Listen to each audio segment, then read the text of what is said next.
Good evening, everyone. Welcome to this month's binational training program. Today we have Dr. Joe Gurka presenting on post-traumatic amnesia and acute agitation following traumatic brain injury.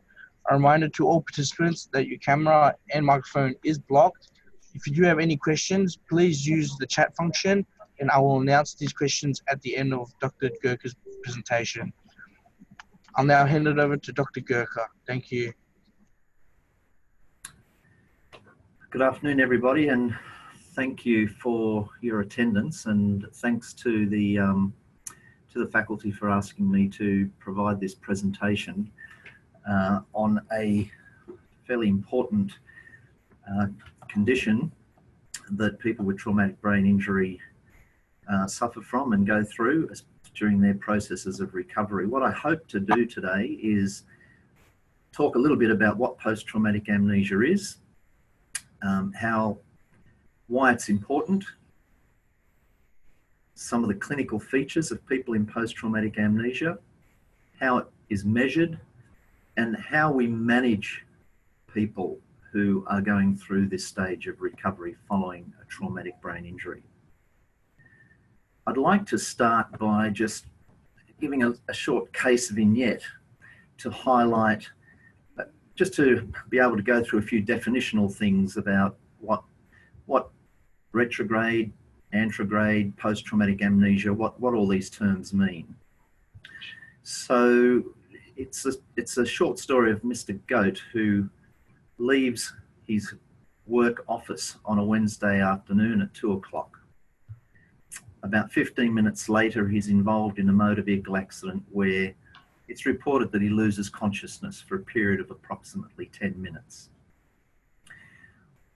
Ambulance are called, and when the ambulance arrived, his GCS is measured as being 12. A short time later, the ambulance takes Mr. Goat to hospital. At that point in time, it's reported that he's awake and he's conscious, but he's confused and somewhat aggressive. Another short time later, once he's arrived at the hospital, his GCS is measured as being 13, but still reported as being confused. A CT scan is performed within an hour of him reaching hospital, and that CT scan shows a frontal contusion. He's admitted to the neurosurgical ward. Later that evening, his GCS as measured on the ward is 15. He's still in a restless state. At review 24 hours later, his Glasgow Coma score again is measured as being 15 and his restlessness is settling. When he's reviewed about a week after his injury and a history is taken from Mr. Goat, he's reporting that his last memory before his accident was having lunch on the same day of his accident at about 12:15, which is about 2 hours before his accident. But he has no recollection after that time. He reports that his first memory after the accident was being visited by family on the second day of his admission into hospital. Using this little story, let's look at the timeline of events. He was having lunch, and 2 hours later was his motor vehicle accident. A short time after that, he was admitted to hospital, and it was about 2 days after his accident that he reports his first recollection of events after the motor vehicle accident. Those 2 hours between him having lunch, which he remembers, to the motor vehicle accident, we call that period of time where he loses that memory retrograde amnesia. So it's that time preceding the accident that he has no memory of. And then the period of time after the accident where he has no recollection of events, which in his case is 2 days, we call this period of time anterograde amnesia. What is the significance of these two things? As mentioned, Mr. Goat therefore had a retrograde amnesia of nearly 2 hours and an anterograde amnesia of about 2 days. Retrograde amnesia is what we call the signature of a significant injury to the head, and it is indicative of there being trauma to the brain causing some diffuse axonal injury. So in this case, we're talking about somebody who's had loss of memory of the accident and a period of time preceding the accident. By definition, eliminating any other variables that could potentially confuse the picture, we would say that this person has had a diffuse axonal injury of some level of severity. Retrograde amnesia in some cases can be as long as weeks and months initially. People may lose memory of quite a significant period of time preceding their accident. Over time, as a person recovers from their brain injury, that period of amnesia tends to shrink with time. The person starts to regain memories of things prior to their accident up to a point. And that point then tends to remain fixed. So retrograde amnesia doesn't ever resolve completely. When a person has recovered optimally following their brain injury, the period of retrograde amnesia rarely is longer than a few days, even some of the most severe injuries, even though initially it can be for quite a significant period of time. Patients generally never recall their accident. They may have some recollection about some danger, pending danger and something about to happen, but very rarely, if ever, in the true diffuse axonal injury will have any recollection of the actual trauma and accident itself. What in comparison to retrograde amnesia is post-traumatic amnesia? Well, post-traumatic amnesia is that loss of memory that a person has after the injury. It's that period of anterograde amnesia that I was talking about earlier, which in Mr. Goat's case was 2 days. Back in the 80s, Janet and Teasdale from Glasgow defined post-traumatic amnesia, or described it as that time between the injury and full recovery of memory for day-to-day events. So when talking about post-traumatic amnesia, we're including that period of time that the person is actually in coma and unconscious, as well as the time after they emerge from coma and unconsciousness, where their day-to-day memory is impaired. People who have emerged from post-traumatic amnesia and report that period of time that they have loss of memory, that period of time that they don't recall tends to remain fixed with time. Unlike retrograde amnesia, which tends to shrink with time, the period of post-traumatic amnesia from a subjective perspective of the patient tends to remain fixed. Why do we worry about it, or why are we interested in it? We're interested in it clinically because it's important, and I'll come back to the clinical aspects of PTA. But it's also important because the time that someone spends in post-traumatic amnesia tends to correlate with injury severity, and it also correlates with functional and longer-term outcome. So when we look at a course of events, when somebody sustains an injury to brain which results in coma, the usual process of recovery is that somebody will eventually emerge from coma. If they survive their injury, they tend to almost always come out of coma, and then they will move into a state of being minimally responsive and then gradually increasing awareness. But they go through this period of confusion and poor day-to-day memory, which we call PTA. But remember, when we talk about PTA, we do include that time that the person's in coma and minimally responsive.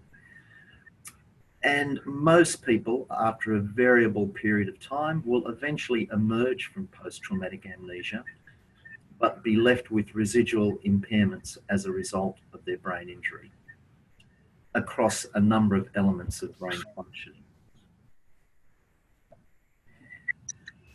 Why is PTA important? Why is it important to understand PTA and be focused on it? As mentioned, it's a way that we measure the severity of injury. There are a number of ways in which we can measure the severity of a brain injury. Things like the depth of coma on presentation, the duration of coma, Glasgow coma scores, etc. The PTA is another way that we can measure severity of brain injury, and it is the measure which correlates best with longer term outcome. So it gives us a way of prognosticating recovery following a brain injury. It's also important because people who are in post-traumatic amnesia generally present with fairly typical clinical features. And those clinical features can be some of the more challenging aspects of managing someone who's had a traumatic brain injury. Those early stages of recovery while a person's confused, not laying down memory, creates a clinical picture with various challenging behavioural presentations which are typical of people in post-traumatic amnesia, and therefore we need to then look at what are the management principles we need to apply for these patients.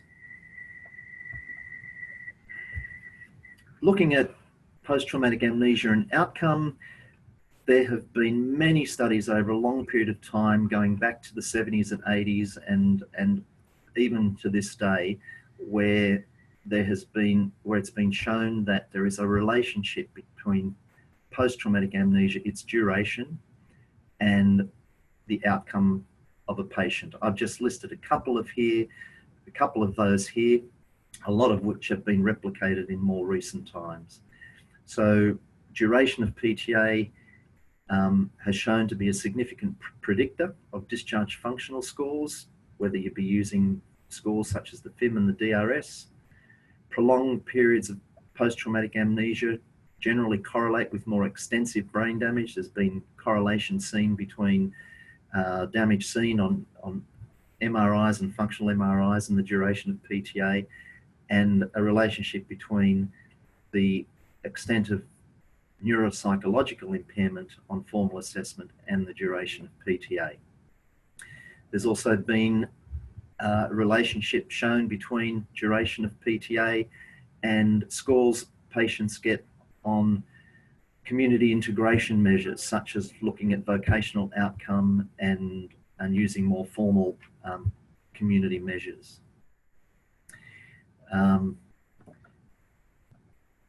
Correlations between PTA duration and the speed of information processing. Again, some of the neuropsychological measures that we formally carry out on patients after they emerge. Even at a more local level, here in New South Wales, back in the early 2000s, the specialist brain injury programs in New South Wales contributed to a common data set where we looked at brain injury outcome measures, and through that study we also found that there was a relationship between the duration of post-traumatic amnesia and the length of times people will spend in hospital and in rehabilitation. Brooks and McKinley back in the 80s developed a classification of severity where they looked at the duration of PTA and gave it a severity class, which was linked to what the most likely outcome for people would be with those durations of PTA. These severity measures are very similar to what we use today, with some mild variations.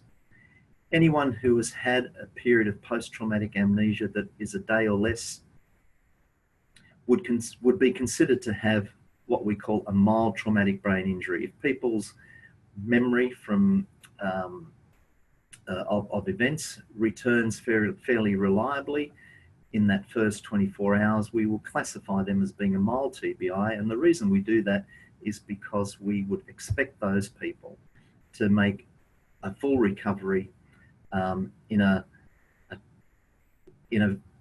quick period of time, so long as they get appropriate management. Once PTA extends beyond a day, we start to look at a higher level of severity. Any post-traumatic amnesia that is of a duration of something like a day to a week, we would now classify that as being a moderate traumatic brain injury, where we can expect that the recovery period may be a little longer than in a mild injury. It may be weeks to months, but we'd still be fairly positive about the patient making a fairly full recovery, again with appropriate management. Once PTA extends beyond a week, we start to classify traumatic brain injury as being severe. An injury of PTA where the PTA has been 1 to 2 weeks, we would call now a severe brain injury. In these patients, we're now talking about a trajectory of recovery which takes place over months, and that a lot of these patients, a significant percentage of them, will end up with some residual impairments. But for the most, the functional recovery is still quite good, and most patients will, the majority of patients will still get back to being independent and returning to activities that they previously engaged in. Periods of post-traumatic amnesia beyond 2 weeks, we're now looking at more severe injuries. We'd call them very severe. And we're now talking about a prolonged recovery process where recovery is likely to take place over a period of at least a year or more. We're starting to expect that the person will have some level of permanent deficits, and that there will be more than likely some limitation to their functional recovery. And certainly once we get to post-traumatic amnesia durations of more than 4 weeks, we're starting to talk about extremely severe brain injuries where the norm would be some permanent long-term deficits, issues with people getting back to previous level of functioning, dealing with adjustment issues, long periods of retraining to return to community-based living and having difficulties coping with their return to community-based activities. And we're starting to now get into a group of patients where there is going to be a significant incidence of dependence on the part of the person in activities of daily living. So because duration of PTA tends to correlate with outcome, we need to have a means by which we can measure it. Given that the duration correlates with outcome, we want to be able to use tools which give us an indication of when people are actually emerging from PTA, so that we can then get a measure which helps us to prognosticate for our patients. The first real objective tool that was developed to measure PTA was back in the late 70s by Levin in the United States, who defined PTA or looked at PTA as being that time of emergence, that emergence occurs when there is a return of a capacity to store and retrieve new information, or anterograde memory returns for a patient. So any tool that is going to measure PTA needs to look at an assessment of a person's orientation and their ability to lay down new memories. Levin, I'll get onto that shortly.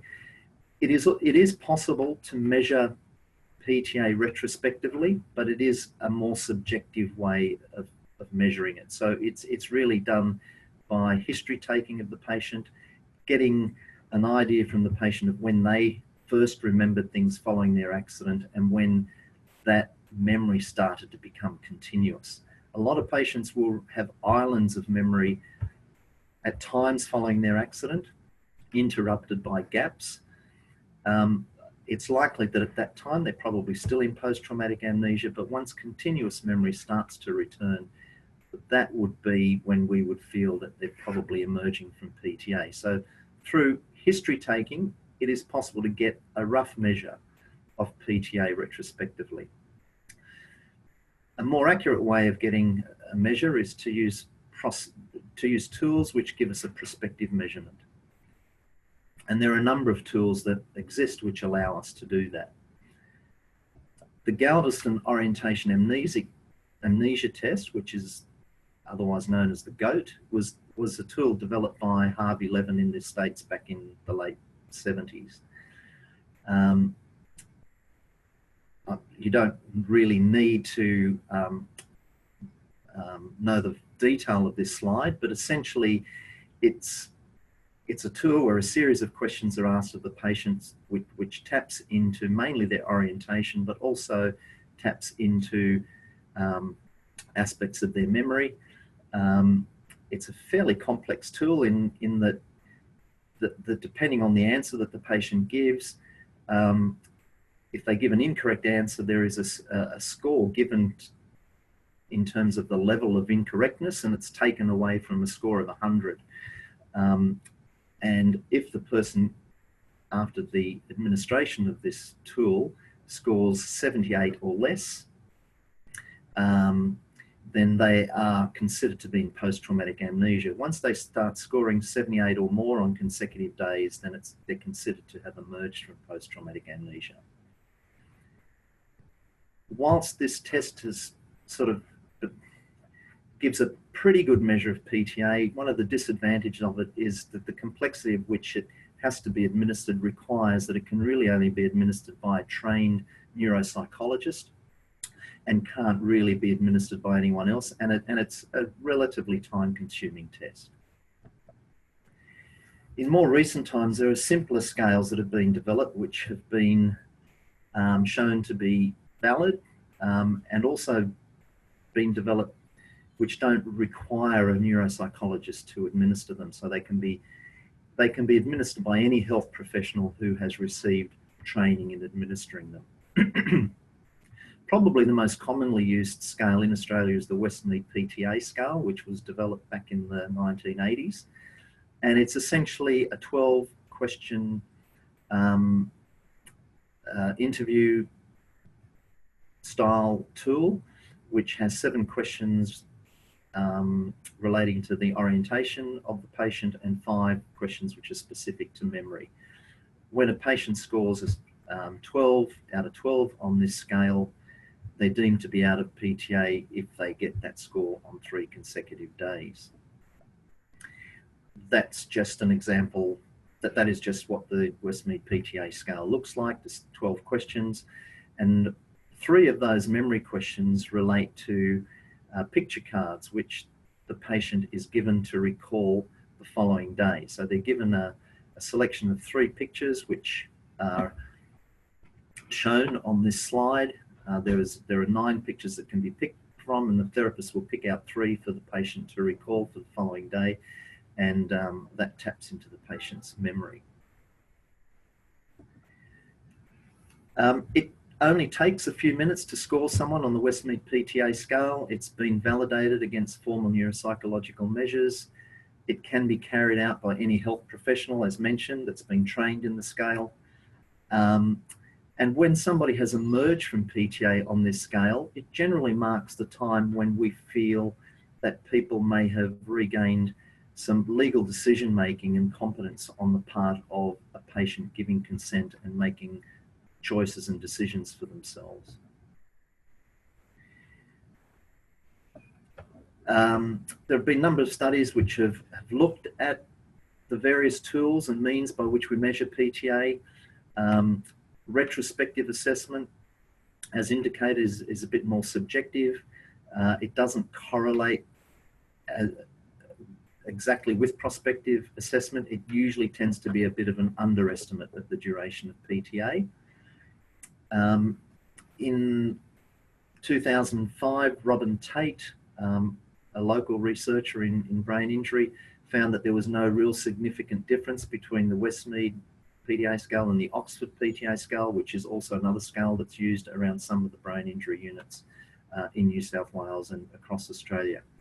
But it was found that they both significantly differed from the goat, and it's probably because the goat has less emphasis on day-to-day memory and is focused a lot more on orientation.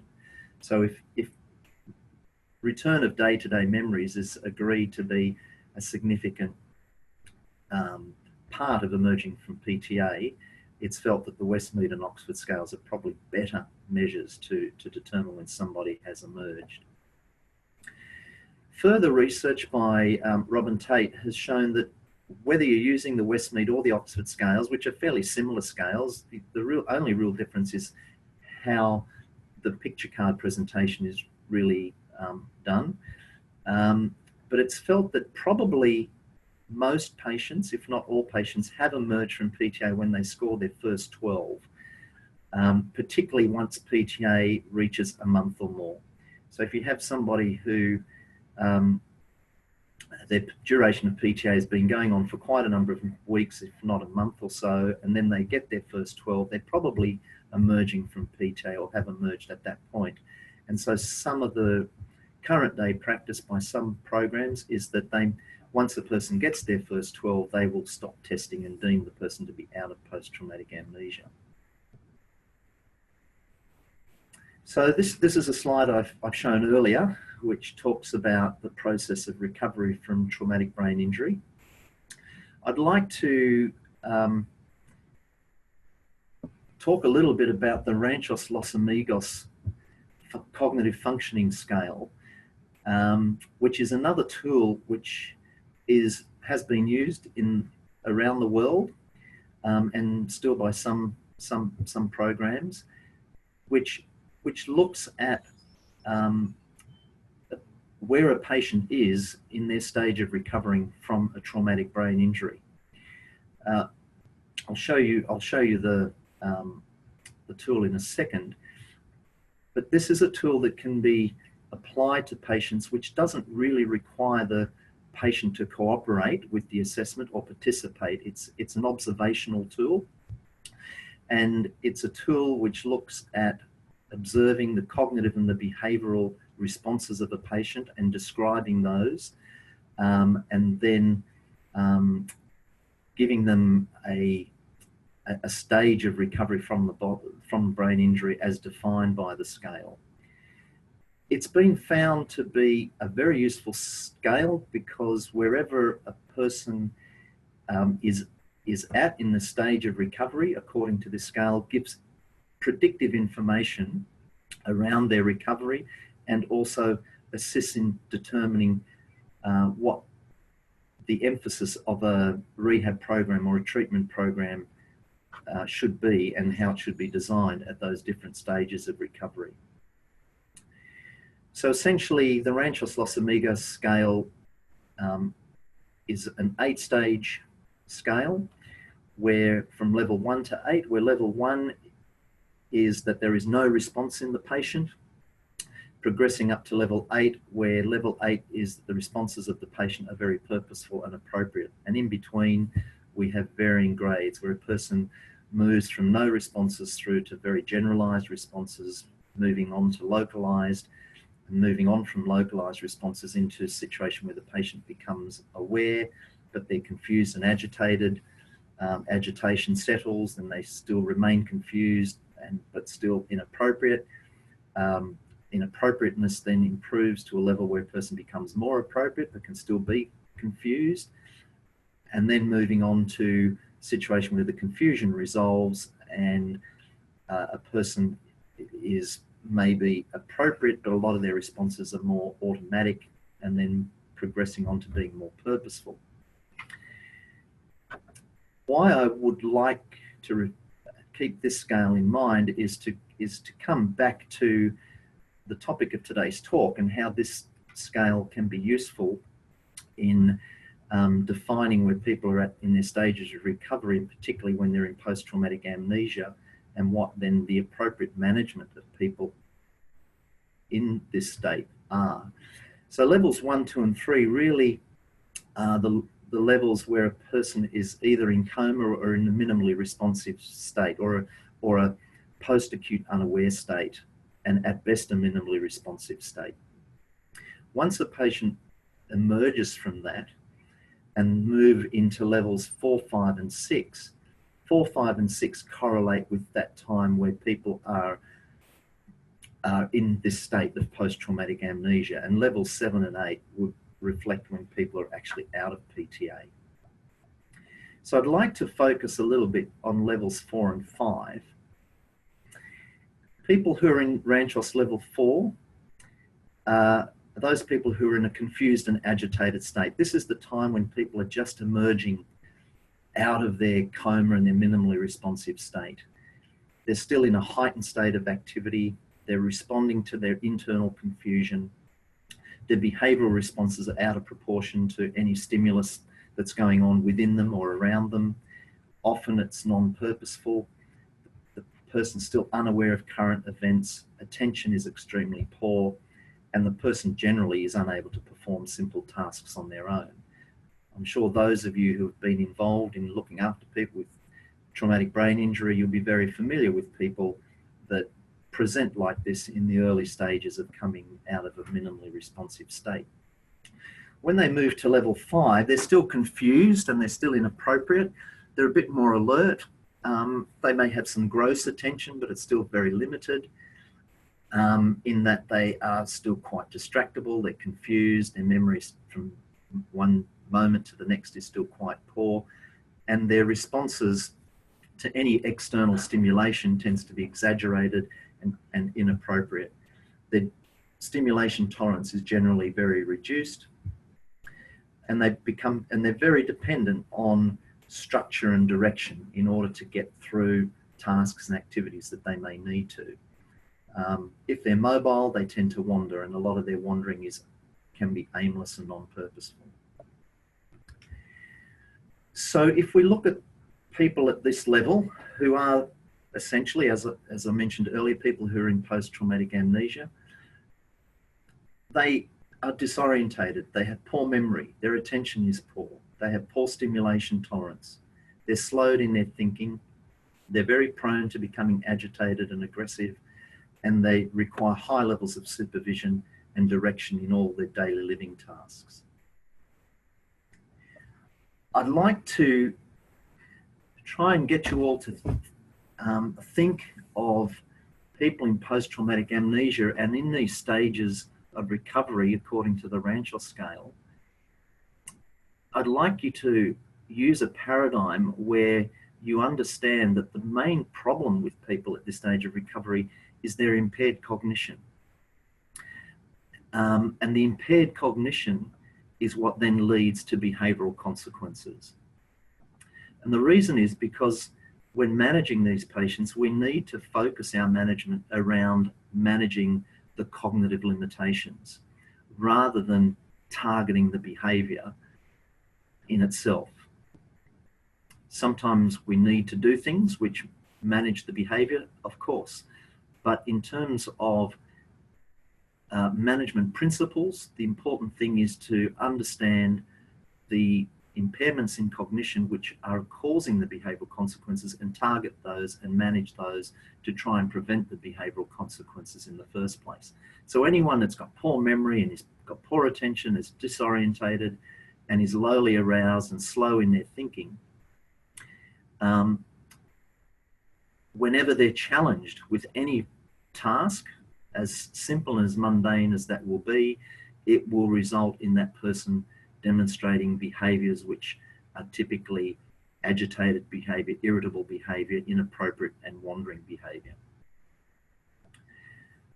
So if we think of rehabilitation just generally as teaching patients to become more adaptive in their behaviour, then in this context we need to manage the cognitive limitations.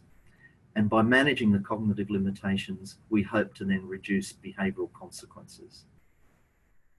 So let's look at the cognitive limitations and then talk a little bit about what the management principles then should be. People in PTA, as mentioned, have poor memory. they don't consciously remember things from day to day. So we can't rely on their capacity to remember things we tell them or to remember things they experience in order to learn and acquire new information and improve their ability in performing tasks. However, a lot of research in the past has shown that people can acquire the ability to, people can learn to skills and acquire information through a process of learning which is not conscious, and we call this procedural learning. It basically means that giving people the opportunity to practice tasks and activities and carrying them out repetitively and in a routine way and in a consistent way, people can improve in their capacity to carry out these activities without consciously having to remember what they learnt in a previous therapy session or activity where they carried out that task. So we need to set up a opportunity for the patients to undergo repetition of the tasks that we want them to learn.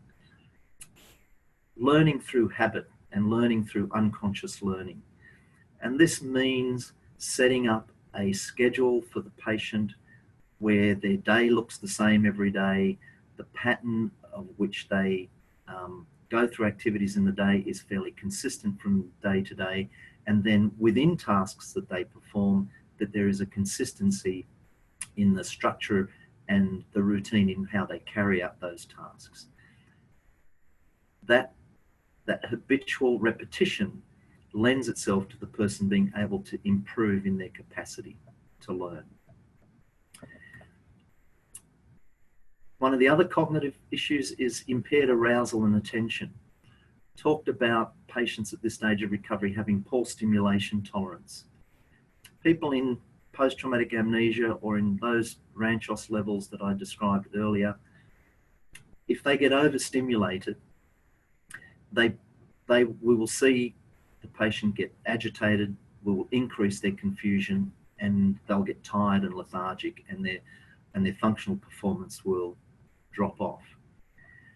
So we need to apply a management principle where whatever stimulation we give the patient should not go beyond the limits of the person's ability to handle that stimulation effectively.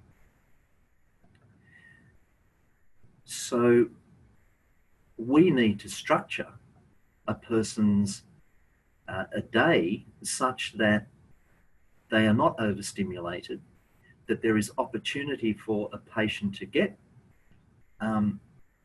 access to opportunities where they can carry out and practice their daily living skills, but at the same time only do that to an extent which they can cope with and tolerate, and ensure that they get opportunities to recuperate from that and have rest periods in their day. The tasks need to be kept simple and presented one at a time. And activities need to be carried out in a very quiet, non-distractible environment. So being aware of a person's reduced ability to tolerate stimulation because of their impaired arousal has an implication for how we set up the activities we do for them and how we structure it in a person's day. So if we look at all of that in summary, the principles of management of someone in post-traumatic amnesia is that we're implying the principle of giving a person opportunity to learn through procedure and habit, which involves repetition and familiarity for the patient. So retraining needs to be specific to the task. The context needs to be specific as much as possible. The routines need to be consistent, using consistent personnel and not changing who is doing what on the patient as much as we can avoid that. Establish a daily structure of activities. Focus on very basic functional tasks such as basic ADLs and mobility. And be aware that a person is poorly going to generalize skills during this stage of recovery. So trying not to expect the patient to be able to generalize what they learn in one context in PTA and apply it to another.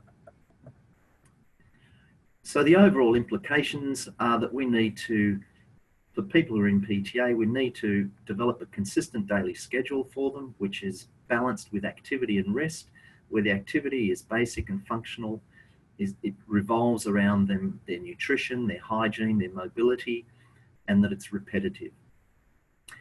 We need to control the environment so that the contexts are consistent. We set up things to be consistent from day to day, try to keep the personnel consistent, personalize the environment as much as possible for the patient.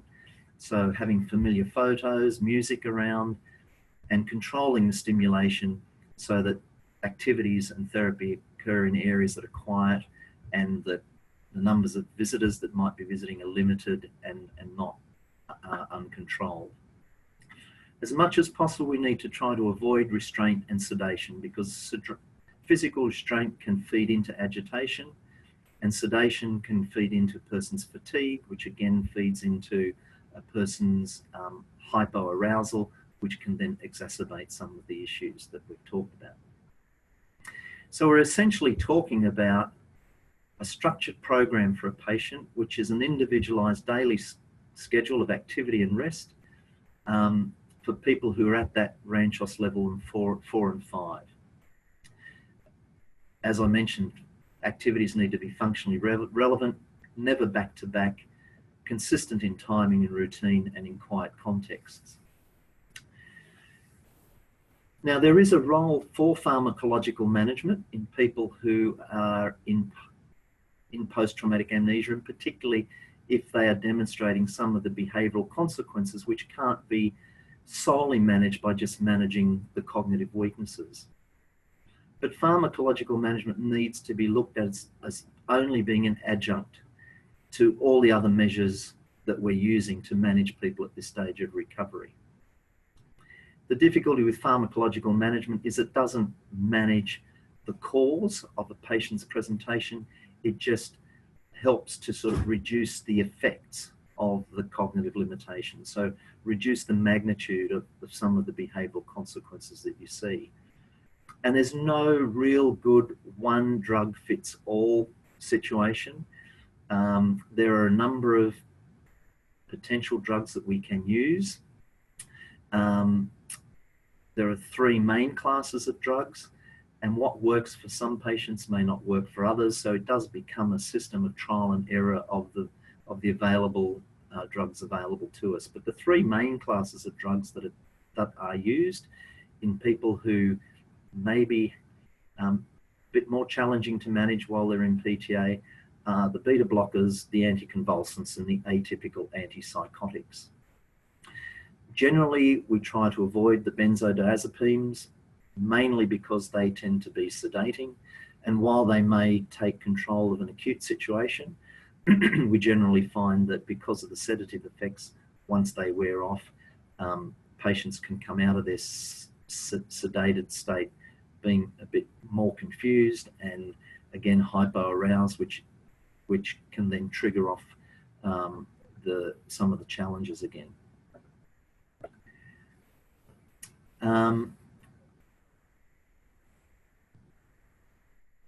Some years ago, we carried out a survey of the practices of drug use in people with agitation following traumatic brain injury, and I'm talking about acute agitation here. and we looked at why people were prescribing drugs and what they were prescribing.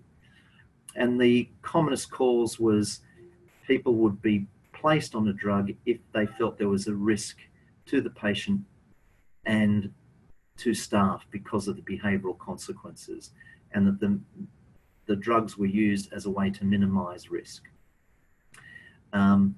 In some other cases, it was if some of the non-pharmacological approaches were limited in what they were achieving and you wanted to get some additional effect. Some patients needed drug medication in order to establish some sleep hygiene and a good sleep pattern. Agitated patients can often not sleep very well, and that just adds to the fatigue, which adds to the confusion, etc. So putting people onto a medication which helps them to sleep better, particularly at night, may be the purpose of why we might use medications. Certainly, if the non-pharmacological measures are not enough to help aid participation of the patient in therapy, you might also look to drug management. So there are times when drugs may need to be used as adjunct to non-pharmacological measures. As mentioned, our survey showed that the commonest drugs used came from those three classes of drugs that I described earlier. The most commonly used are the ones that are up on that slide. At varying doses, olanzapine tends to be used for the more aggressive patients and those that tend to be a bit more paranoid. Valproate tends to be used for those that might be a bit more emotionally labile and irritable. Beta blockers have been used for the irritable patient that might be quite verbal and loud. Clonazepam is a diazepam, and although it's felt not ideal to use benzos, clonazepam seems to have a role specifically in those patients where akathisia is a feature of their agitation, where they're just restless and pacing and having difficulty sleeping, that small doses of clonazepam can sometimes be quite effective in helping a person to sleep and then just reducing some of that restlessness, but being careful not to over-sedate. And doxepin at night at small doses often helps to promote a good sleep pattern. So in summary, I guess post-traumatic amnesia is an important clinical feature that we need to be aware of following traumatic brain injury. It's an indicator of the existence of diffuse axonal injury and therefore a significant injury to the brain. Anyone who reports amnesia for the event which caused their head injury, anyone who reports loss of consciousness or has a neurological deficit or an abnormal finding on CT scanning should have formal PTA testing done to establish, number one, whether they're in post-traumatic amnesia, and second of all, to measure the duration. And that's important to do because duration correlates with outcome. It helps us to prognosticate the brain injury, and it helps us to contribute to appropriate rehabilitation planning. When PTA is present, there are specific management principles we need to apply. And generally, a person who is in post-traumatic amnesia is generally unsafe to be discharged without supervision and support. And it would be usual that most people need to be confirmed to be out of PTA before you would consider safe hospital discharge. And patients in PTA are not competent to make decisions about their care. And if there are people in PTA threatening to sign themselves out of hospital or get out of hospital, then we need to consult with persons responsible in order to determine what's appropriate management and not allow patients to be able to make that decision and choice for themselves. So that just concludes the talk. I hope that the slides were clear, and I hope that the audio was okay, but I'm happy if there's time to take any questions. Yep, thank you, Dr. Gurka. We do have a few questions. So quickly, someone has asked, is PTA calculated from the time of injury, or amnesia can be assessed one patient is able to be tested for PTA? Is long ICU admission included to calculate PTA duration? Yep. ICU stay may not be due to other physical reasons or injuries, may not be for brain injury. Isn't that falsely increasing the PTA duration, making ABI outcome prediction difficult? Yep. Okay, well, there's a lot of things in that question. When we talk about duration of PTA, the duration is taken from the time of injury to the time that the person emerges. Now, we're not able to actually administer objective tools, however, until the patient can participate in PTA testing. So the usual thing is that we will start testing a person when they start to become awake and alert and are responding to questions, and we find that the reliability of their communication and their comprehension is such that they understand the questions and they can give an answer. And then from that point on, we'll do the prospective measurement and apply the tools, and when they get the full marks on the tools, that's the time it's deemed that they're out of PTA. However, it's a good point that you make, and that is that quite often these patients are not just in hospital because of trauma to the brain. They may have lots of other injuries, and they may be undergoing other treatment for those injuries, which can sometimes confound our ability to objectively and reliably measure PTA. So, for example, a patient may have multi-trauma involving orthopedic injuries, abdominal or chest injuries, where they may be sedated just to manage those injuries, or they may be on high-powered narcotic analgesics to manage their pain, and the effects of that medication can impact on a person's cognitive function. And then you get a situation where you do have to make a clinical decision or get a clinical impression about whether the scores that people are getting may be more impacted by the side effect of drugs and medication or more affected by the brain injury. In the case of really severe brain injuries, we generally find that physical injuries stabilize at a point earlier than what the brain's cognitive recovery is, so that we feel that the duration of PTA that we measure in very severe injuries is a pretty reliable one. But in those people who have the more milder to moderate or moderately severe injuries, where they may have sort of a week or two of PTA, it can sometimes be difficult to know, well, is that week that they weren't scoring well on that score due to the fact that they were on morphine for an orthopedic fracture, or was it brain injury? And in those scenarios, you do need to try to take into account all the clinical information available to you to make a judgment on that. And then sometimes it comes down to following these people up and doing more formal cognitive assessments to really establish the extent of the injury on them. So it's not always black and white. Yep, so thank you. Someone has asked, does the part of the brain affected in the TBI change the duration of PTA? Does the part of the brain affected in the TBI change the duration of PTA? No, it's never. PTA is not actually a clinical syndrome, if you want to call it that, that relates to a specific area of brain damage. It's an indicator of diffuse axonal injury. So if there is diffuse axonal injury, a patient will have post-traumatic amnesia.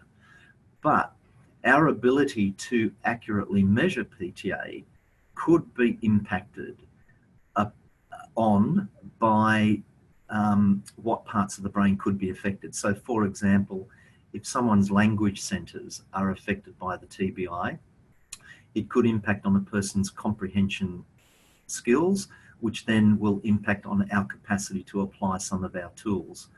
So measuring the PTA then may become difficult because we don't have the capacity to apply the tools.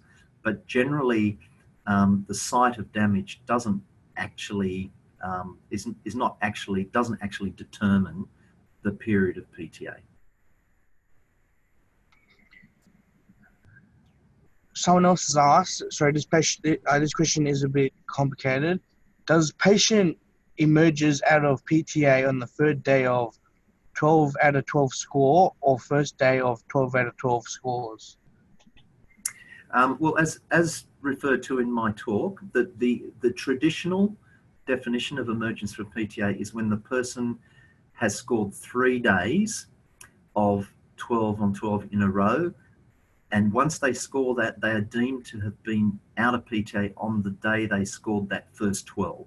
So if somebody scores a 12 on a Monday, Tuesday and Wednesday, then we say, okay, they're out of PTA and they emerged on the Monday.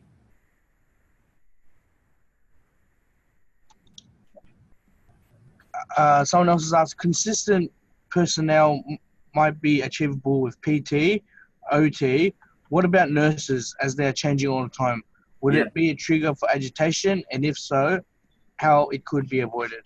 That's right. That's a good question. And the answer to that is that it can be practically difficult to keep personnel consistent when you're dealing with shift workers and nursing staff, because as was indicated, you can have the same physio see the patient every day, same OT, but nursing staff will tend not to be the same from day to day. So, however, nursing units who do manage these people can sometimes organise shifts or rosters or allocation of care to patients to try to minimise the variability that is occurring. So it's pretty difficult to make sure that the same nurse looks after the same patient every day, and that's pretty much unachievable. But it may well be possible that you can reduce the number of nursing staff that the patient's exposed to maybe just 3 or 4 across the week, rather than potentially 7 or 8, which might be the norm for patients on a rehab ward. Apologies, everyone. We only have time for one more question. What happens if the 3 consecutive days of 12 out of 12 are interrupted by 1 day of a score less than 12 out of 12?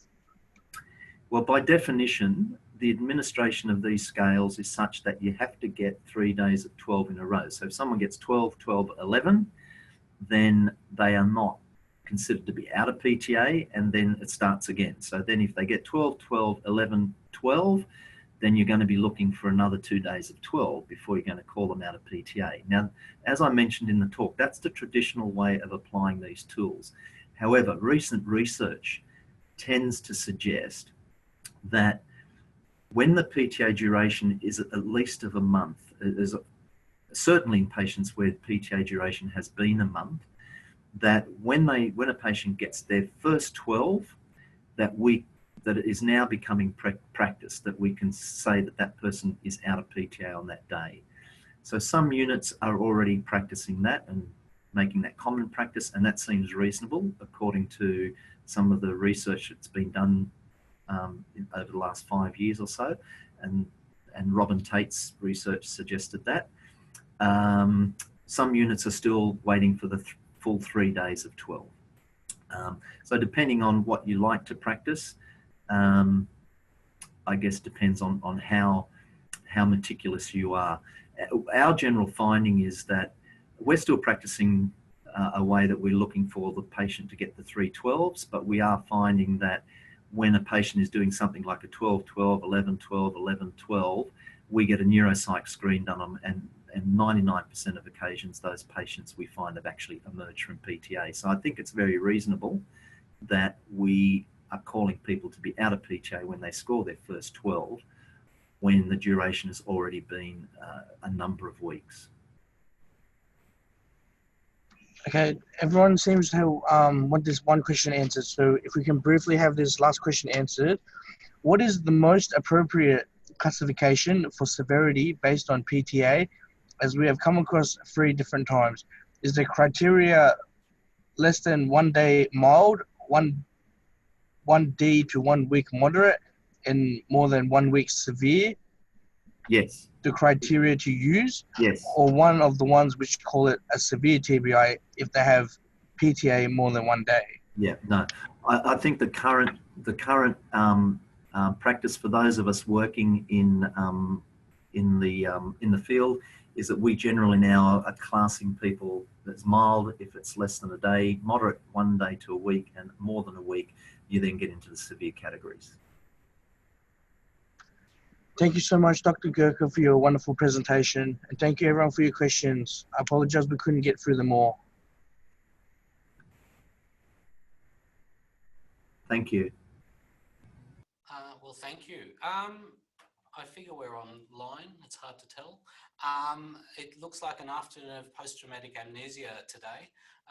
So I'm Mithu, Palit. I'm the I'm the head of the Alfred ABI service in Melbourne. We've been open for 4 years. With me today, I've got Professor David Barton, who is our neuropsychiatrist, and I'm hoping that this is a little different perspective to what Joe just presented, and we might actually skip through a few slides because it sounds like PTA was extensively covered. So we'll get started, and I guess we'll get questions at the end. So I was trawling through trying to look for a description of PTA, which is possibly not all that easy to do, and I came across this from Simmons in 1937. And what we've got is this beautiful description from the Second World War of military patients who were in a military hospital. And as you can imagine, the scenario was a really busy ward with no attempt at trying to control stimulation. So, you know, you've got PTA in extremis, and it's just this beautiful description. And we're going to use elements of this when we talk about not only management of PTA, but management of clinical aggression in brain injury patients. But as you can tell, there's a tendency to interpret the surroundings in terms of past experience. There's a deficit in perception. We're going to touch on the elements of hypomania and psychosis. And there's a far-reaching retrograde amnesia. And, you know, you could even almost quote this in your exam if you wanted to, although the anxiety level probably doesn't allow that. I was trawling through some evidence as to what to use in terms of medications for patients in this state of agitation, and there's really not much to support what we are doing. This is from a large ABI database from the United States. As with all irritating systems, they actually use their own classification system. So Abacus-C roughly correlates with clinical guidelines without a great deal of evidence. So you've got the G10 here, which says you should think carefully about psychotropic medication, and you should start it carefully, start low and go slow, and I don't think we'd have any arguments with that. We've got level C evidence that minimizing the use of benzodiazepines and neuroleptics is a good idea in animal studies. And, I got a bit ambushed. But there is actually good evidence, and I'm pretty sure there'll be a slide down the track to say that beta blockers actually work well. And I think the evidence level was, again, Abacus-C. And, oh no, that's the same one again, David. Try one more. But there is much better evidence for firstly the use of beta blockers, and secondly the non-use of benzodiazepines, and that's a subject we'll come back to, I think. So I think David's got a couple of slides. Just one or two. I think that the most important thing when you're thinking about this is most of the brain, talking as a psychiatrist, is actually to do with what we do. Don't tell a neurologist this because, you know, there's more than just motor and sensory cortexes there. And that basically what you're winding up with is a significant disorder of the vast majority of the brain, which is involved in memory, intelligence, and your behavioural function. And what occurs is that you get, and as you have the injury and then there is a development of that injury over time, it's a dynamic thing that changes from day to day, week to week, and moment to moment. And so in terms of managing it from a psychotropic point of view, you need to review the patients regularly and what drugs may be working one day may not be working necessarily the next, and you may not. And if you ever want to see side effects of the psychotropic medications, treat patients with psychotropic medications with brain injury because they all get it. The most important principle is when I say to my registrars is when you're thinking about treating patients with psychotropics with brain injury, halve what you used to using or thinking about using in your normal patients, then halve it again, and then write up a quarter of that. And you really start really low, and it's very difficult to predict who is going to need a lot of drugs and who's not going to need a lot of drugs. And it's really about monitoring that on a regular basis. And often what we do is we often use a test dose of a drug to see if they have side effects or not, and that works quite well. So what you'll see is you've got post-traumatic amnesia, and where people get very confused is this whole overlapping dynamic process where patients have post-traumatic amnesia where they're not able to lay down any memory traces at all, and it's really quite disordered. You then also have the actual, disorder of the actual frontal lobes of the brain, and so consequently they can't put the thoughts together. Then you wind up with what we call confabulation, which is really a false memory associated with a neurological disorder. And so what you'll get is one of two things. You get provoked by a question where there's little resistance to the truth. So this is like Korsakoff's, what did you have for breakfast? Eggs and bacon. I thought you had cereal. Oh yeah, I must have had cereal. Whereas the fantastic one is what you actually get in acquired brain injury in PTA. You get a spontaneous one, it's dreamlike, it's held with quite significant veracity, and if you try and contest it, it's protested, and they do, and so there's no insight. Then what you'll get as things progress and go on, you get I often see a thing called delusional mood, where they're sort of wondering why these bad, unusual things are happening, but they haven't really worked out what's going on. And then you wind up getting delusions. And then you can get what we call an organic delusion, organic psychotic disorder, where you can develop actual fixed false belief, which are held with truth, as though they're the truth, against all available evidence. And this can be quite long can be ongoing. Are they distinct or overlapping? In my experience, basically early on, you're going to get often all three, and then it gradually develops into often a fixed delusional network, which can last 18 months, 2 years, or can be permanent. I think we've done all that. Skip that.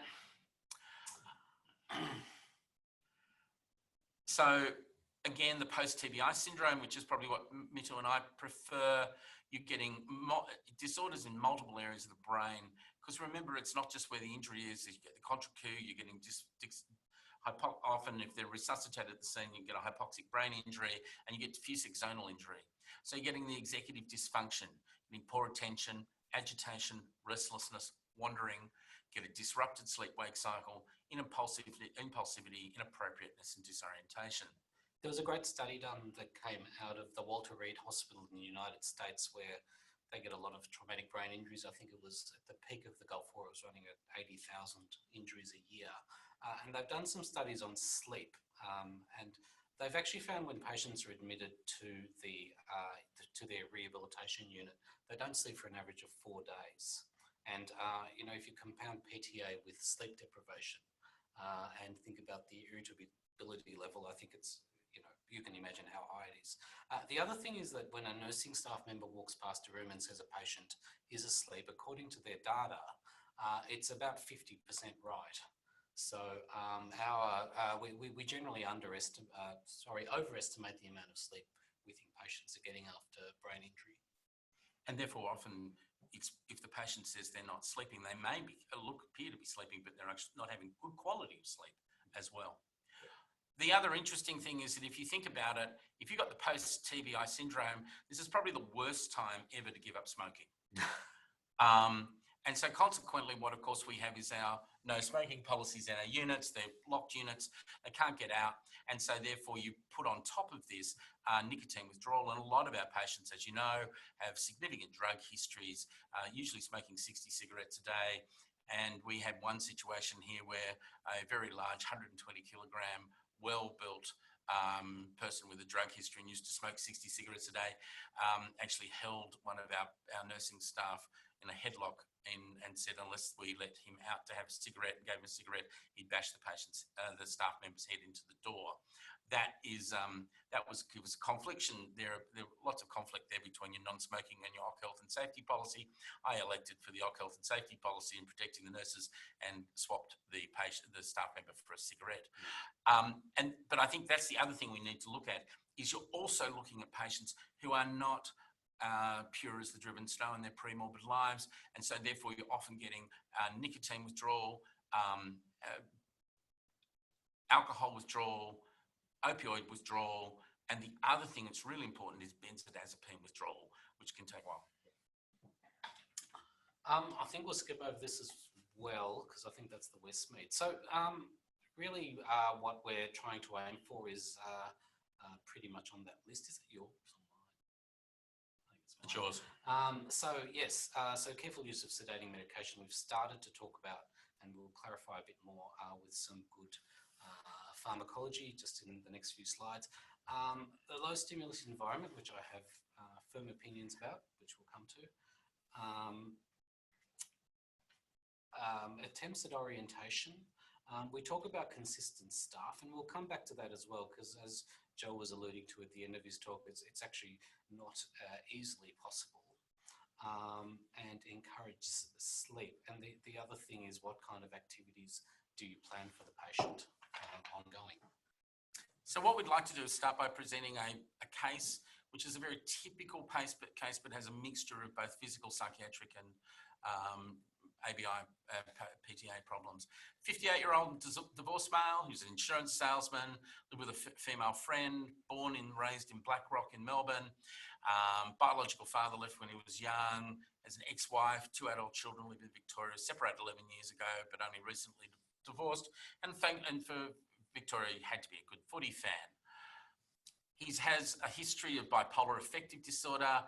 He's had, I think, on review, chronic hypomanic state with rapid cycling, controlled on quetiapine and sodium valproate.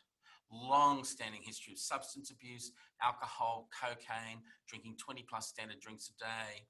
He'd been to rehab on a number of times and often presented intoxicated, occasionally confabulating with his GP. Thought he might have anxiety, and her GP thought he might treat his anxiety by giving him citalopram in June 2017, poor compliance. He's got hepatitis C, so he's obviously got IV drug abuse in the past. He's got alcoholic liver cirrhosis, Crohn's disease, and Hodgkin's lymphoma, which was under control. He's got a strong history of alcoholism, but no mental health family history. Nature of traumatic brain injury was he fell from standing with a head strike whilst intoxicated on the 29th of July 2017, had a right subdural hematoma and a burst right temporal lobe, and that's his MRI, which is not an MRI that you want to have.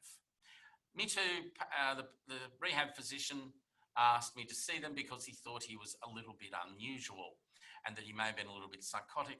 What happened was that he said that the reason when I asked him about his traumatic brain injury, I said, why are you here? How come you had the traumatic brain injury? He said, well, I was actually on holiday in Hawaii and I was lying on the beach, and all of a sudden the New Zealand Armed Forces went and attacked ISIS, and there was a war on the beach.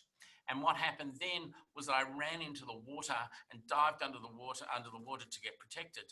And then, unfortunately, what happened was there was this massive catfish, and the catfish came up and swallowed me and whole. And I was inside the catfish.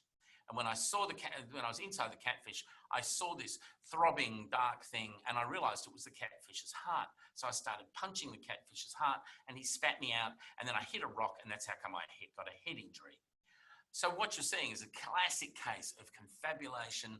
Fantastic. If I tried to talk to him about it, he'd say, no, it's true. And he even failed the pub test. I said, if you told your mates down the pub, would they believe it? He said, well, probably not, but it still happened.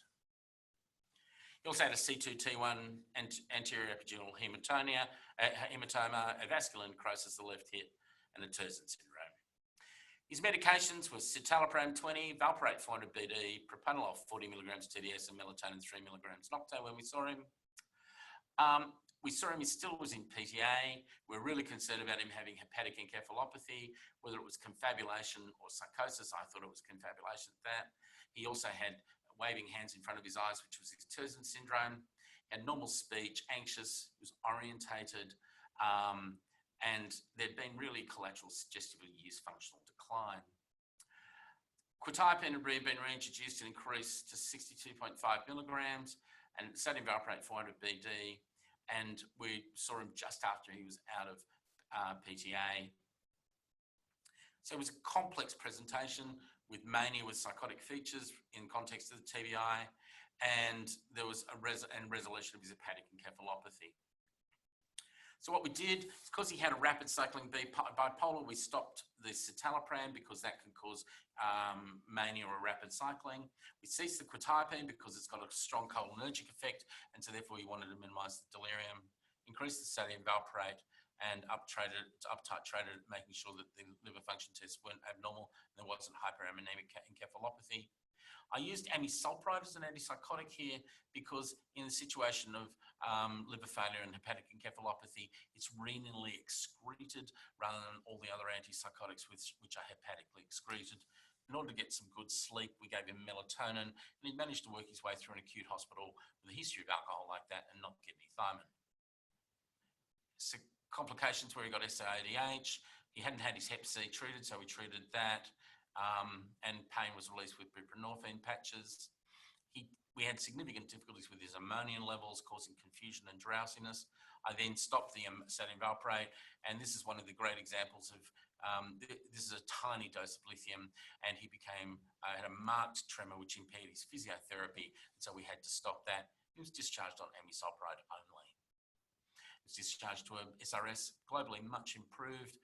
The catfish delusion was largely gone, and he was basically euthymic. There's your beta blocker slide. There's my beta blocker slide. We might flick forward because I think we've discussed that. And see what's next. And again, you know, these are about the only two bits of evidence that really guide us with medications. But obviously, from David's case presentation, we use a lot more. Next. Good. I'm not going to go over this again.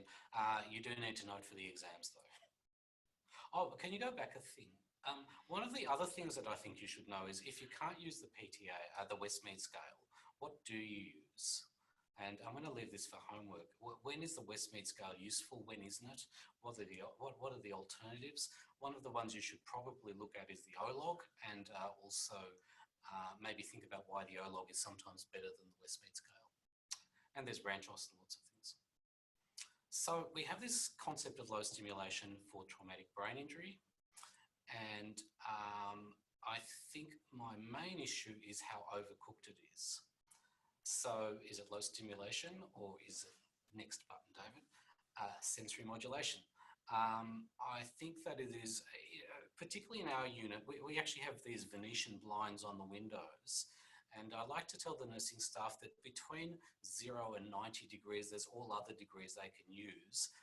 So they can actually have natural light in the rooms, but not have complete brightness. So far, I'm still struggling.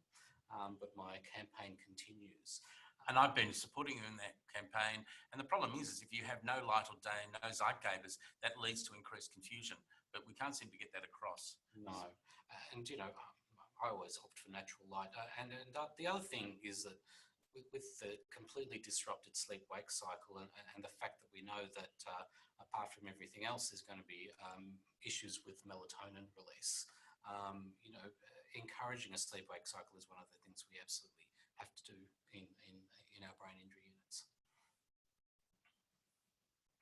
So what do we use? We come up with a relatively sophisticated way, and I think we're blessed with the fact that we have both clinical and neuropsychology available to us. But these are the things that tend to work for us. Orientation scripts. So basically, although you have different nursing staff, they all say the same thing. And it's something that we know works. Diversion and distraction strategies, walking circuit, which I think Joe Gurka is, unless the unit has changed to Westmead, I suspect it hasn't, but there's a very long rectangular shaped hallway. And my theory was that most PTA patients have forgotten where the start point was by the time they get there, because it takes a good 5 or 6 minutes to get around. And so they can keep circling, and walking in circles seems to be a good thing for our young male PTA patients. Outdoor access, I think, is really quite important.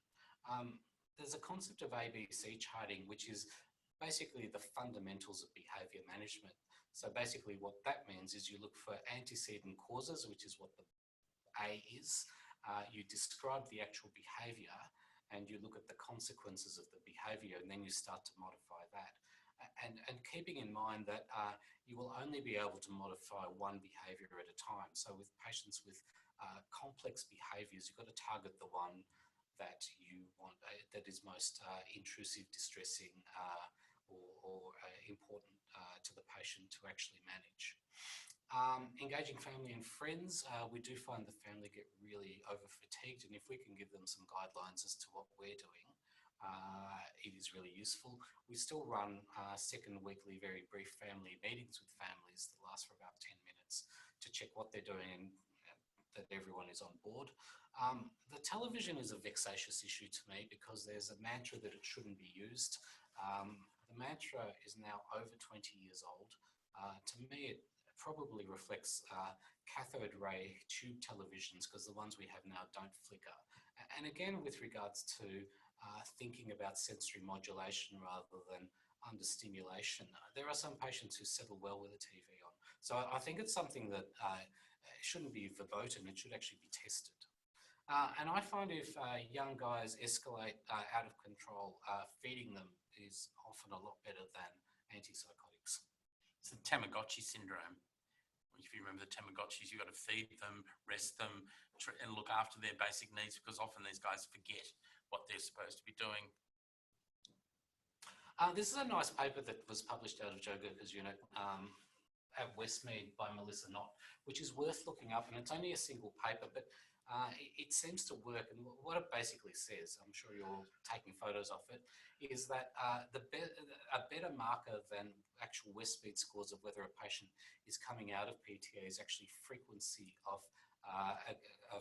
clinical aggression incidents. And you know, the Westmeads may still be terrible, but if your number of clinical aggression events is actually reducing, then you've got something. And so our struggle is actually to chart this stuff, which we're looking at how we do in our hospitals still. But I think the important thing we do, Mithu, is that when we'll talk about patients being in or out of the PTA between us, because we're taking all those factors, and we'll treat them as such. But the Westmead's also useful because with this rule that you don't have anything while they're in PTA, and so therefore that means once they get the magical 312s, they can actually have some neuro rehab. Yeah. So again, this is kind of formally what we do. We have a shared care model with David, which is great fun, actually. We preemptively plan patients we know have either disorders of consciousness, behaviours of concern, that should be. So we can actually learn from our colleagues at the referring hospitals as to what might have helped. We plan ahead for extra staff. We get ahead of the game with regards to our planning. And we will generally, for a very vulnerable patient with a great deal of aggression, come up with a behaviour management plan by the end of the working day of which they're admitted. And I think there's an example of one. Sorry, I'll get you to press that. So yeah, that's an example of what it looks like. That's page 1 of 3, perhaps. And we require all staff to read that before they enter the room. So that's one of the rules on our unit, that you can't go in without reading the behaviour management plan.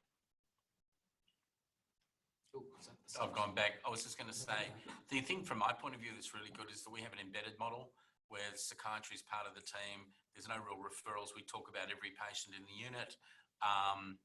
We've got a 42-bed unit, so I get to know who's coming along, what the problems are, about the ones I'm not seeing, and we on average see about 50 to 60% of the patients. I think we've been over that.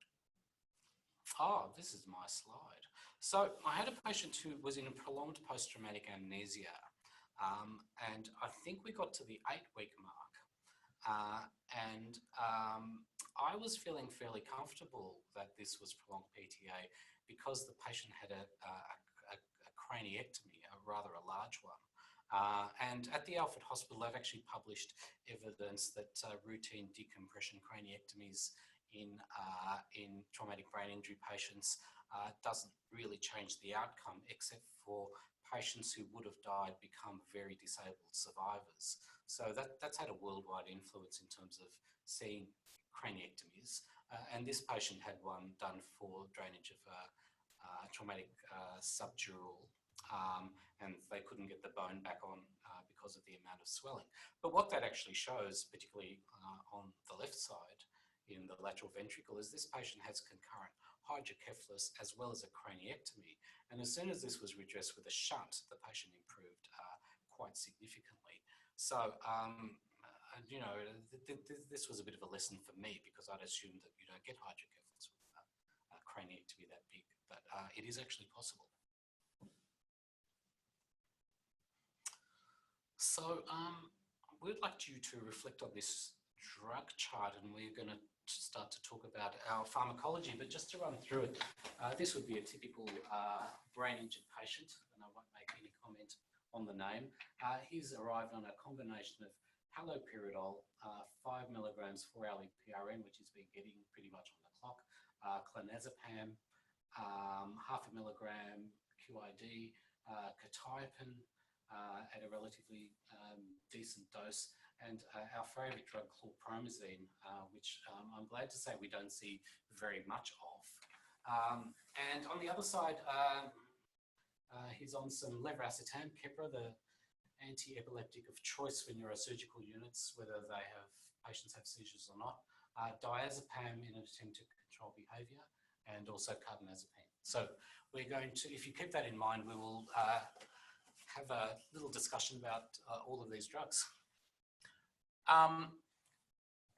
Talking about learning, no matter how much we talk about, that one first. No matter how much we talk about levetiracetam, the major achievement was I can now say it and spell it. It should not be used in our TBI patients because it's associated with 30 to 40% of patients having agitation. But so therefore, one of the first things that happens, neurosurgeons put it on. When they come to us, we get rid of it. Evidence about benzodiazepines shouldn't be... No, there's a thing first. Yeah. So, yes, level 2 evidence benzodiazepines shouldn't be used in TBI patients. And I've got a little screed at the bottom which looks like PTA, but is in fact a brilliant description of benzodiazepine withdrawal. The wonderful thing about benzodiazepines is if those of you ever had them being anxious, I remember having one before a procedure and my anxiety disappeared incredibly well. They are incredibly effective drugs at relieving you of anxiety. The problem, of course, is that the withdrawal phenomena is the same as the symptoms you're trying to treat, and so therefore you get withdrawal phenomena associated with which looks like your TBI. Yeah. The big thing about benzodiazepines is their half-life, because people can go into withdrawal very quickly with shorter acting. The shortest acting ones are the alprazolams and the oxazepams, and they need to be given TDS because otherwise you go into withdrawal at midday because you haven't had your Xanax in the morning, which is the major problem with Xanax because it causes psychological dependence. The diazepams and the longer acting ones cause problems because the patients are in hospital for a long period of time, and if they've got a long half-life, and therefore they build up in the body, and so at 10 days to 2 weeks, you're going to wind up having you've reached steady state and actually increasing in dose, and so therefore 2 weeks down the line or 3 weeks down the line, someone who's had alcohol withdrawal syndrome, been on an alcohol withdrawal scale, will then remain on 10 milligrams TDS and will be excessively sedated for it. So, David, that patient, whose name we won't mention, Donald, was on 5 to 10 milligrams of diazepam QID. And the thing is that the nursing staff are very good at using PRNs. And remember, whenever you're looking at drug charts, look at what the PRNs patients are actually getting on PRNs, because usually you find, particularly with our patients, they get the maximum that you write up. Right. So what would you do with that? So basically, what did I do with that? Is so first of all, you take it off I go and look at what time they were using it. And as it turned out, these patients with TBIs actually sundown, because the same as patients with dementia, because they get decreased sensory input, and so therefore they became increasingly anxious in the afternoon. So that's when they loaded it. And so what I did was I changed it from diazepam to a shorter acting benzodiazepine, Clonazepam, which we can do twice a day. Why don't I go for alprazolam or oxazepam, which you can give 3 or 4 times a day, which is even more short, because often it's difficult to get the medications into the patient, and so therefore a BD dosing is good. And the clonazepam settles the patient well, doesn't cause and doesn't tend to accumulate.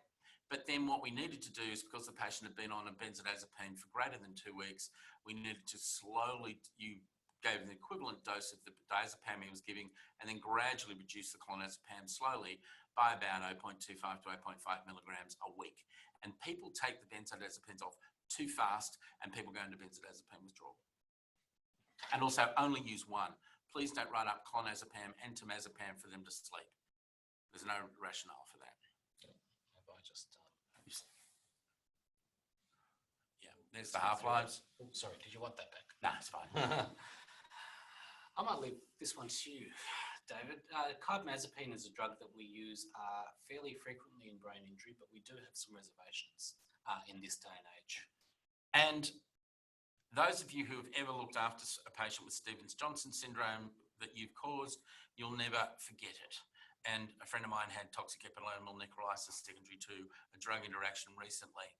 Now, so therefore, I don't prescribe Tegretol without doing HLA typing.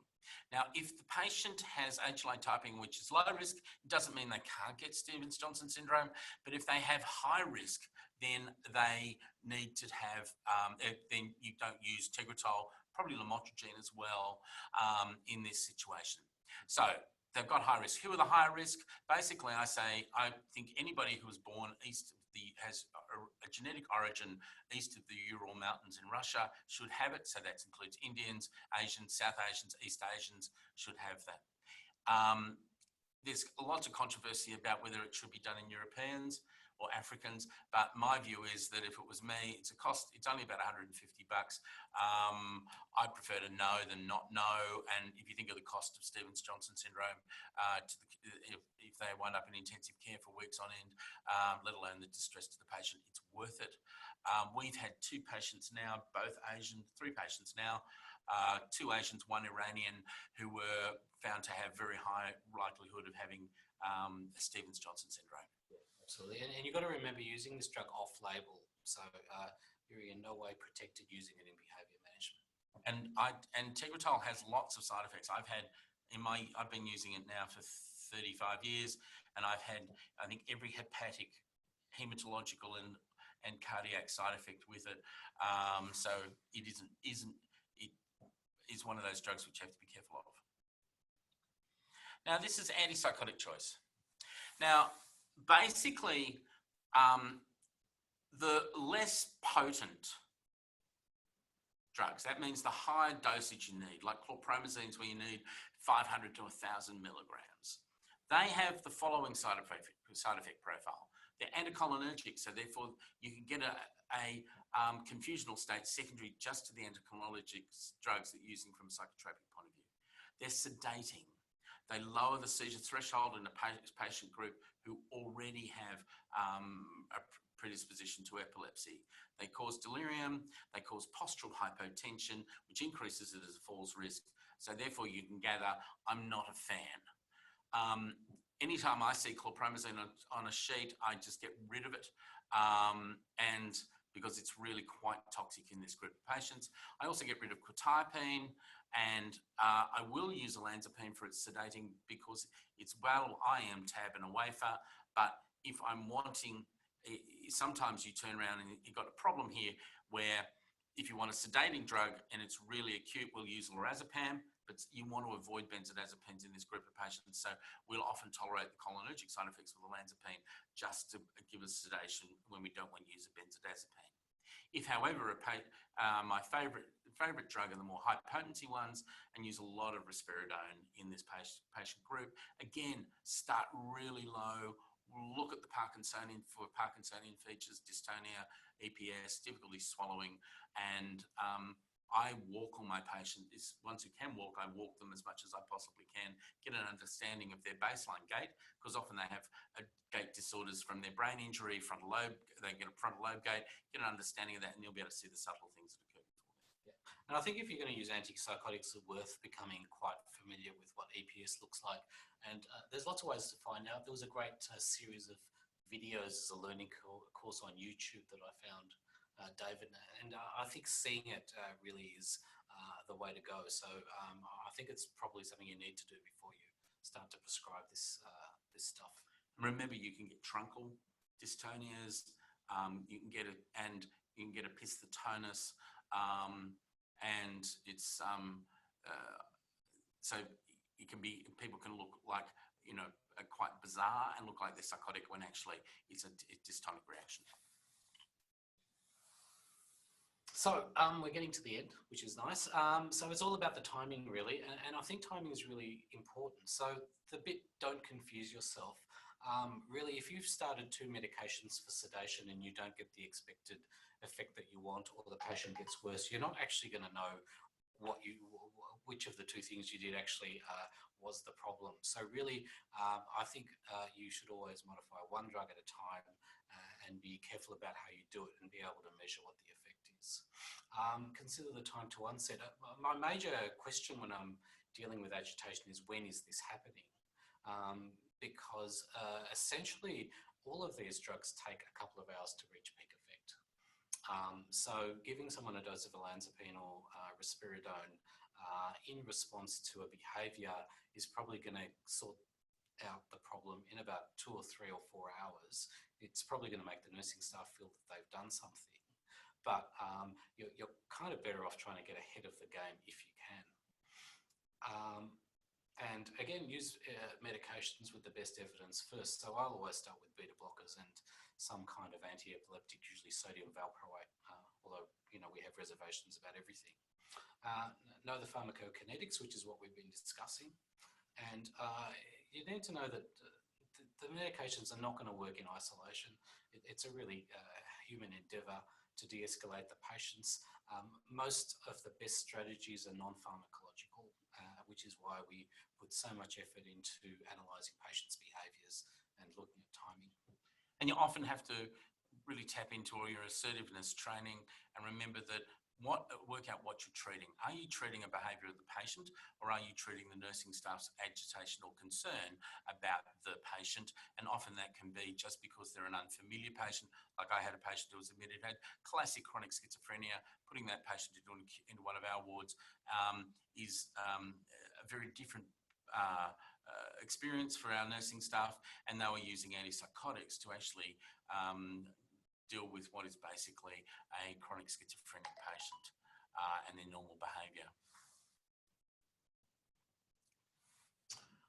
So what do? I think that was meant to be.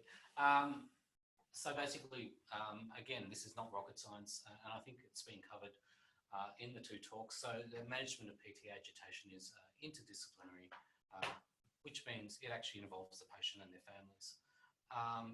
One of the biggest traps is, I think, is not knowing the psychiatric history of these patients. They are all at high risk, particularly if they're not part of the Transport Accident Commission group, to have past histories that would lead to concern, which is why they have brain injuries. I think as a rule, if everyone thinks about the ABC kind of construct, you're going to identify what's triggering these behaviours a lot more often. We've covered getting a really good history from de-escalation techniques from where the patient came from. You need to review all medications that contribute to confusion and actually get rid of them in a organised and scientific fashion. Identify other triggers, including pain. In our aphasic patients, as Joe alluded to, they can't tell you they've got pain. You've kind of got to make a few assumptions. The other thing is identifying dysautonomia, which Ian Bagley speaks about quite a lot. But this is a paroxysmal driver of agitation, which is why I like to use beta blockers, but Ian will also tell you that they're not all that effective. But it's something to keep in the back of your mind. Sleep deprivation we've already talked about. The other thing is, which we didn't cover, is actually what the underlying seizure activity is. And we know that there is very little evidence as to whether we should be treating non-convulsive seizures or not. We've been actually talking to one of our head of neurology, is now an epileptologist at Alfred Health, who is probably the world's expert on post-traumatic seizures. And he is developing a conviction that we should be trying to achieve as normal an EEG as we can, on the basis of not very much evidence yet, but maybe watch this space. Engage the family. Can I just talk about that a little bit? Oh, sorry, yes. Yeah. And when you're doing your assessments, you've got to think about the fact that there's that the vast majority of the brain is not involved in motor or sensation, that's actually in behaviour. And a routine question that picks up a lot of times is, we all have patients who have olfactory hallucinations, gustatory hallucinations, somatic hallucinations. And if you've got an episodic you'll get an episodic psychosis. It'll only be there for 10 or 15 minutes because it's secondary to ictal activity. We had a patient just this week who had tried to commit suicide by putting a bolt gun through his head, and he became acutely violent because he was seeing dead bodies, believed that there was a plot by me to kill him, blow the place up, and that he was having olfactory hallucinations of the place burning down, and was bashing the window to get out because he believed he was going to be burnt alive. This was, and then he'd been seen by Mithu in the morning, it was perfectly fine in the afternoon, and this settled over 15 to 20 minutes. This is classical ictal activity. Try and get ahead of the game. There's great evidence for valproate and propranolol early on, and that would always be my first drugs of choice if there's a significant history of agitation, and it's really what you should be changing things to when the patients come to your units. And the other thing, I tend to use a lot of pharmacogenomic studies, and that since we're using lots of drugs which are on these patients which are metabolized by the liver, often knowing how quickly the liver metabolizes these drugs helps us with dosing. And the other, of course, the other interesting type is when patients are on dialysis, is you really need to work out with the renal physician about when you're going to give drugs, as the dialysis can get rid of a lot of the psychotropic drugs. I think that is almost it, yes. So thank you. We're open to questions now, I think. Thank you, Professor Barton and Dr. Palit. Someone has asked, is melatonin good? Is melatonin a good option to assist with insomnia instead of using benzodiazepines? Benzodiazepines. Yeah, sorry. Yeah, we use a lot of melatonin. Yes, we're not sure if it's working or not, though. But it's the good first start. Usually take it about, people prescribe it too late. Usually needs to be done about 3 or 4 hours before you want the patient to go to sleep. We start at low dosages, go up to the maximum dose. If that doesn't work, the principle is you want people to sleep. We use a lot of the Z drugs, the zolpidem or zopiclones, rather than the benzodiazepines to put people to sleep, because it doesn't cause an abnormal sleep architecture. Often then you make sure that they take it immediately when they go to bed, because it's a false risk after you immediately take it. And if they do get up and have automatisms and obsessive behaviour in the middle of the night, they're in the ward and we can look after it. Yeah, I think with melatonin, I think if they're really disordered, it's just not going to work because it needs a structure around it of good sleep hygiene, and that's when it works the best. So I think we're finding it works better after the patients come out of PTA, in fact. Yeah. If it works at all. Which seems to be when you ask me for it. Yeah, exactly right. But you've got to, you've again, it's not just pharmacology. You've got to look at the whole care that you're delivering to a patient. And open the blinds. Yeah. So he's also asked, is psychiatrist approach or agitation similar with rehab approach? My clinical practice noticed high usage of oxazepam.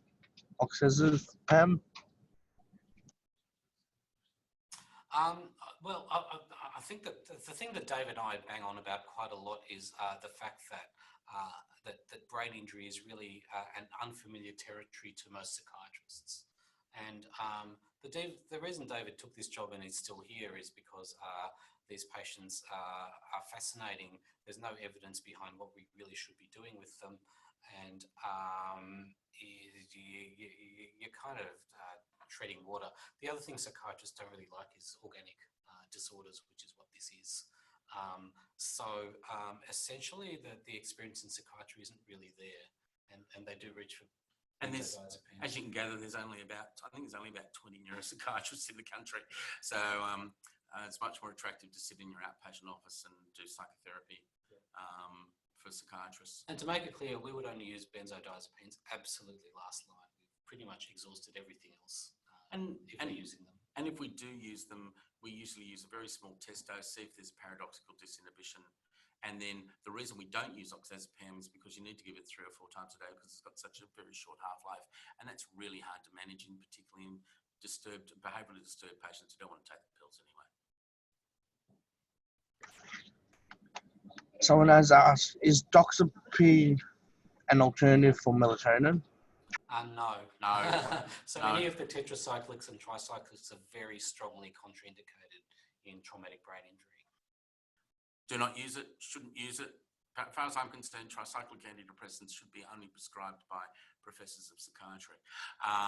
And even in, and I have a firm belief, amitriptyline 10 milligrams to 20 milligrams to help elderly people sleep funds my retirement because it causes confusion, false risks, and Mithu's retirement because it causes confusion, causes patients to fall over, urine retention, and is really quite toxic and is actually arrhythmogenic in an anoxic heart. In terms of pain relief, I think that, again, the tricyclic antidepressants have lots of side effects in this group of patients. And if you're having patients with chronic pain who haven't got a brain injury, you can use it. But in this group, I wouldn't use it. Thank you. Does anyone have any other questions? We still have a bit of time. Please submit your questions into the chat option and I will announce them.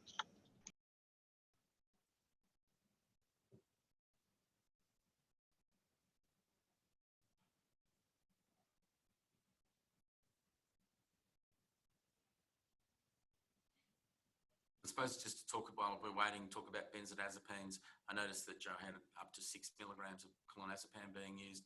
We've got a 42-bed unit. We have probably the most severe patients in Victoria in terms of brain injury. We never use doxepin. We never use tricyclic. Our usage of clonazepam is really, benzodiazepines is really small. And we probably never go above sort of 1 milligram BD, certainly not up into really high dosages. And most of the benzodiazepines in our patients, benzos that have been already prescribed for alcohol withdrawal or in other wards, and we're withdrawing it. And all the tricyclics are very anticholinergic. They're off-the-scale anticholinergic. And one of the things I think we have been dealing with patients we get from the acute services is actually a delirium related to cholinergic drugs, and it takes ages for it to settle down. And so probably I'm a psychogeriatrician as well, and probably the two drugs that contribute most to my retirement fund are levetiracetam and amitriptyline.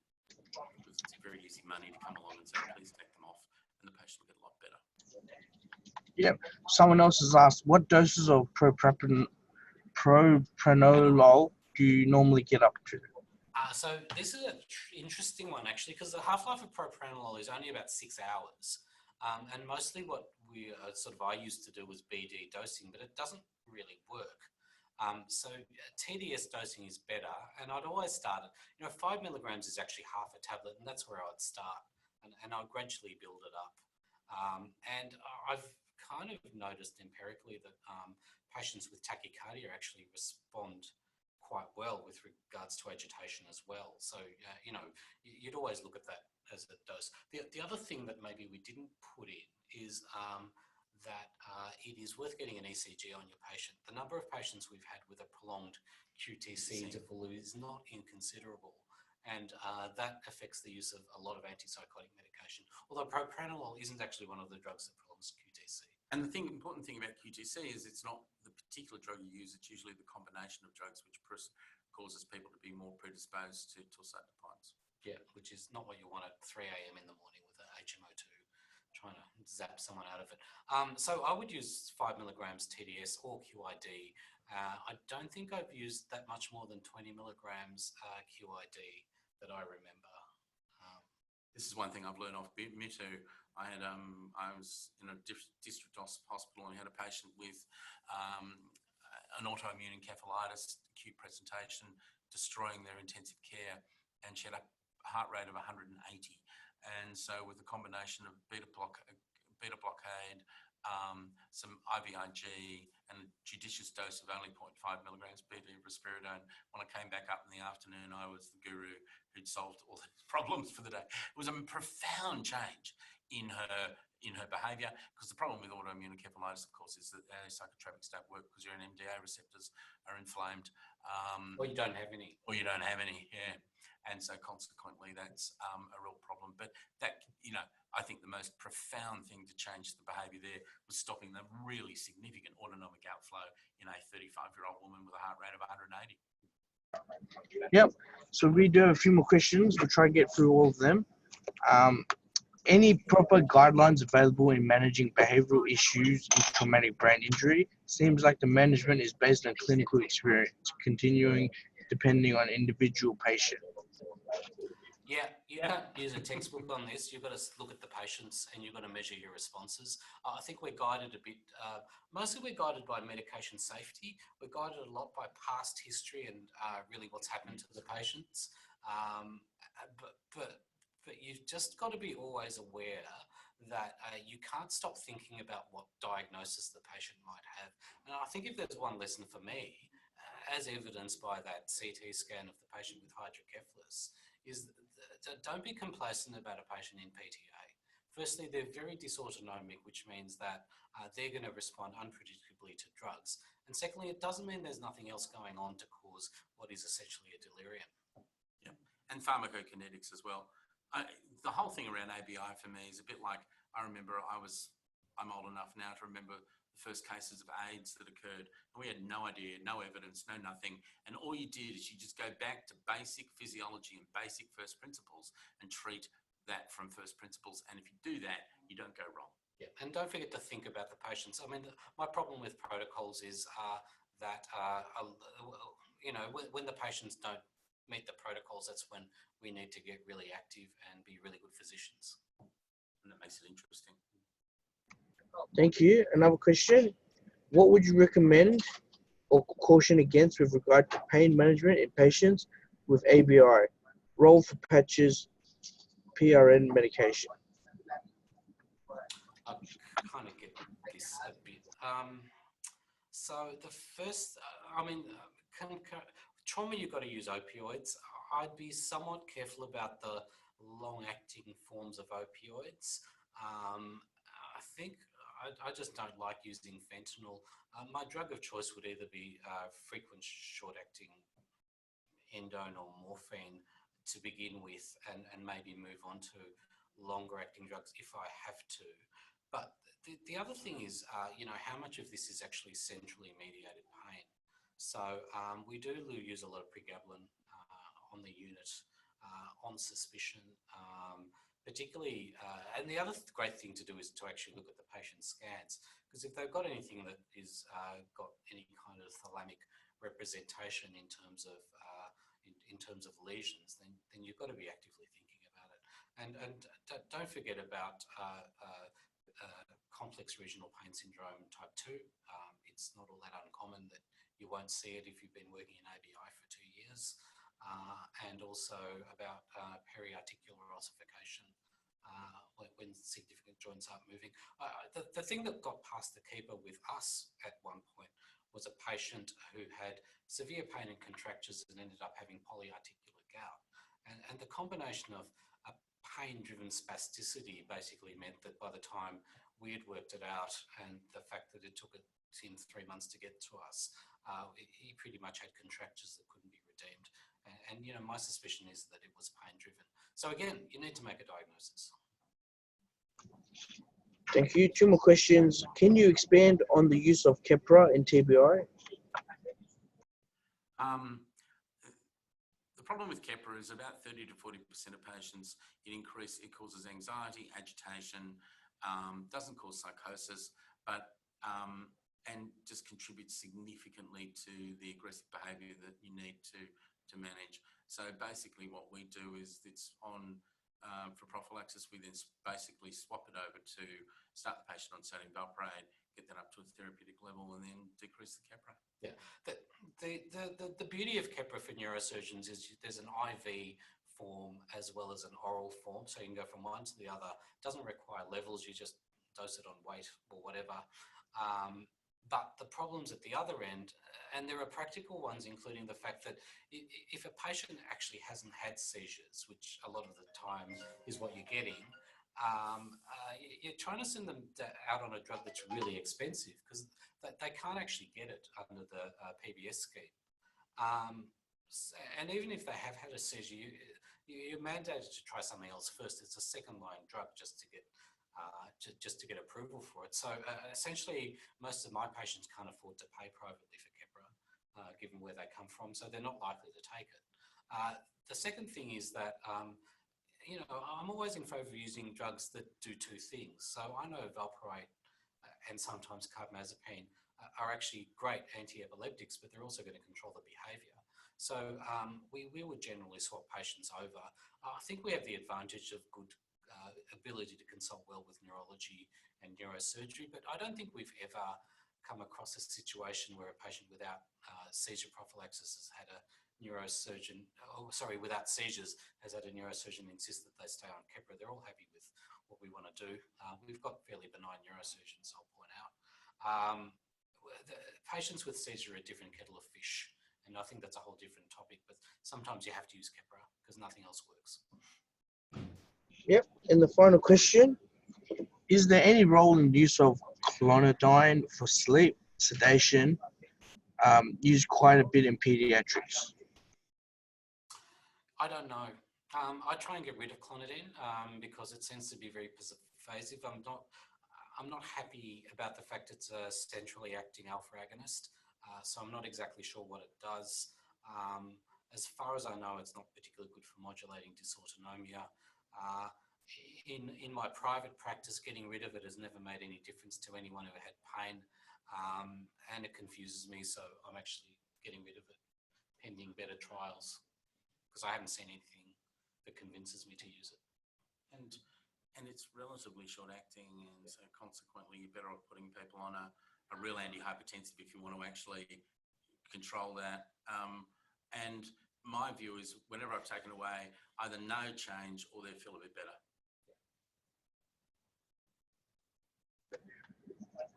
That concludes our session today. Thank you so much for your time and coming in to present in such a great presentation. Thank you. Everyone on the video comments is just saying thank you very much for your presentation. Pleasure. Why can't they actually see? Like you've got the big room in Sydney. Did you want to see the big room in Sydney? They I'm might just have. wondering why you can't see the big room in Sydney, or Can you see us?